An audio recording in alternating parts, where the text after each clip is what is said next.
Suspense मध्य आसिला बड़ update. Bharat आगरे नईला पाकिस्तान।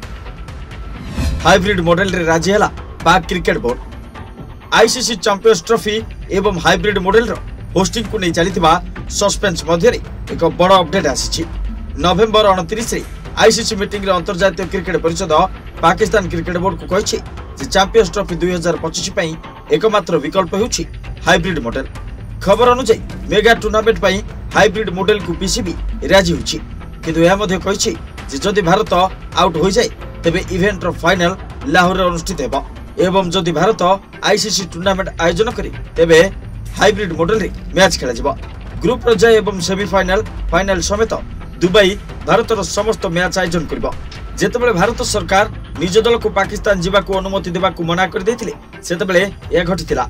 नवेम्बर 29 रे एक वर्चुअल बोर्ड बैठक रे आईसीसी स्पष्ट करिबा परे ई पदक्षेप पाकिस्तान रे समस्त मैच आयोजन करिबा संभव नय बोली कहिछि। पीसीबी प्रारंभ रे संपूर्ण होस्टिंग अधिकार उपरे जिद धरथिला, किंतु भारत रो सुरक्षा चिंता जगु प्रतिरोध रो सम्मुखीन होइतिला। दीर्घ आलोचना पर आईसीसी एक हाइब्रिड मॉडल को आपस बुझामणा भाबरे प्रस्ताव देथिला।